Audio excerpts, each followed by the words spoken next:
आज मी तुम्हाला एका मुलाची गोष्ट सांगते, जो ओरडत नव्हता, गोंगाट करत नव्हता, पण त्याचं डोकं मात्र रोज मोठमोठ्या प्रश्नांनी गजबजलेलं असायचं.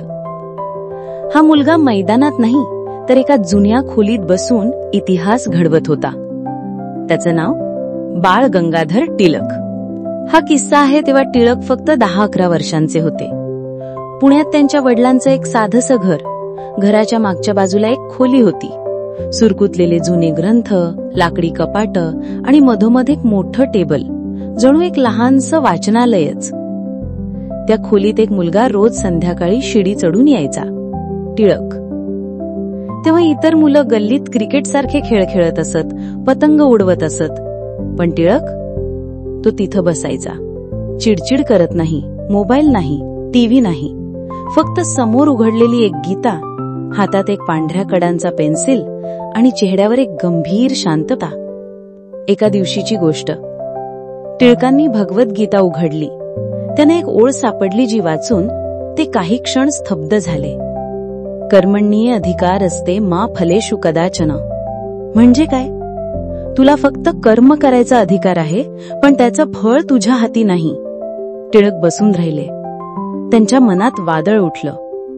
मी एवढा अभ्यास करतो, मग परीक्षेत फळाचं काय?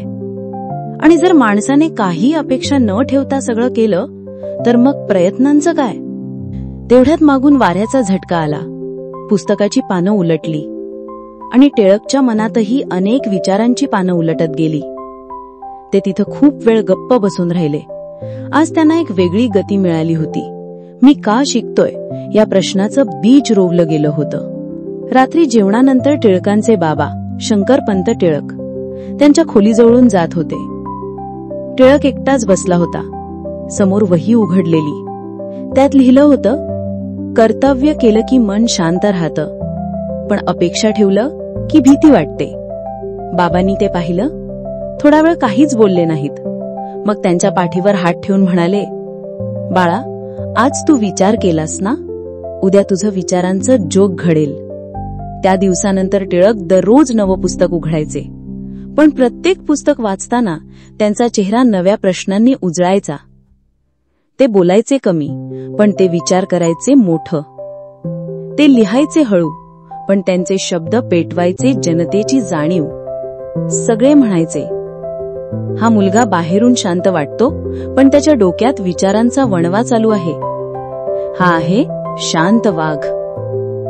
जर तुम्हीही अभ्यास करताना फक्त मार्कांसाठी वाचत असाल, तर ते फळासाठी आहे. पण जर तुम्ही काहीतरी समजून घेण्यासाठी, स्वतःमध्ये बदल घडवण्यासाठी शिकत असाल, तर तुम्हीही टिळकांसारखा एक विचारशील शांत वाघ आहात. मोठं ओरडणं म्हणजेच ताकद नसते. कधी कधी गप्प राहून खोल विचार करणं तेच खरं सामर्थ्य असतं. पाहिलंत ना, विचार करणं हेच खरं सामर्थ्य आहे. तुमचंही असं एक शांत वाघ मनात असेल, त्याला जागा द्या. पुढच्या गोष्टीसाठी चॅनल सबस्क्राईब करा.